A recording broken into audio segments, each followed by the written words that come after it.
Good evening to one and all present here. I thank AIOS for giving me this platform to speak here. I'm Dr. SHREYA SONI, third year junior resident from Katihar Medical College, and I'll be speaking on a case of ocular myasthenia gravis in a 4-year-old female child. Introduction. Myasthenia gravis is a disease that affects neuromuscular junction, and it results in classical symptoms of variable muscle and weakness and fatigability. Ocular myasthenia gravis is a subtype of myasthenia gravis which manifests most commonly as ptosis and diplopia in 90% of the patients. And other manifestations can be nystagmus, anisocoria, impaired accommodation, sluggishly reactive pupils and gaze palsy. So history, a 4-year-old female child presented to IOPD with drooping of both lids, and it was since 3.5 months. The child also had difficulty in movement of eyeball. The eye movements were restricted since 3.5 months. There were no history of fatigability, difficulty in chewing, speaking, swallowing, walking. Past history, the perinatal history was normal, and the child was breastfed and immunized periodically. The development was according to age, and there was no history of thyroid disorder in the child or the mother, and diabetes mellitus, any nervous system disorder. There was no history of fever, seizure, trauma to head or spine, no history of diplopia, nystagmus, or strabismus. Examination, head orthophoric posture was present, and face there was lack of expressions. Upper and lower limb, no prominent wasting was seen.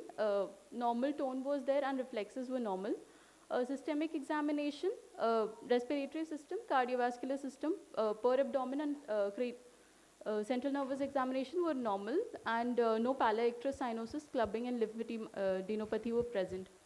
On ocular examination, the uncorrected and best corrected visual acuity were for right eye 4/60, and best corrected was 6/36.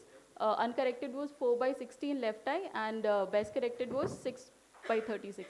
Eyelid, right eye ptosis was moderate ptosis was present, and same in the left eye. Palpebral fissure height was 5 mm in both the eyes. MRD1 was 1 mm. MRD2 was 5 mm, and LPS function was 2 to 3 mm, which was poor. Upper lid crease was present. Bell's phenomenon was positive. Marcus Gunn jaw winking was negative.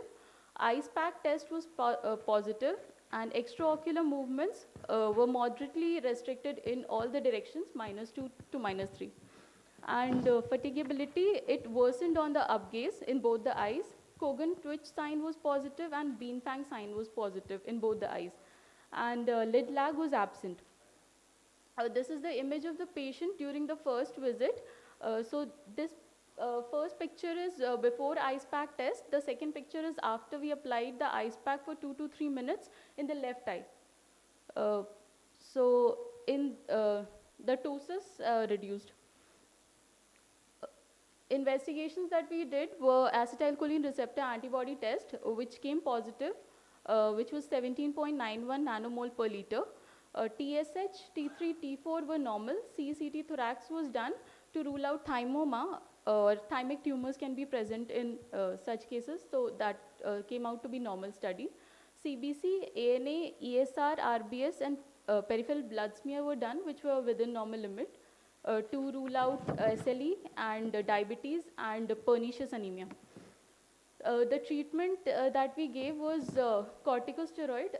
Syrup prednisolone sodium phosphate was given for 1.5 mg per kg per day, and it is given for 12 weeks, and then after that we planned to be tapered.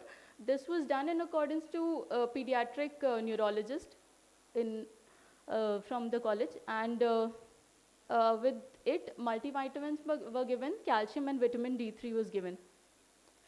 Post treatment, the patient reviewed on 4th of January 2023.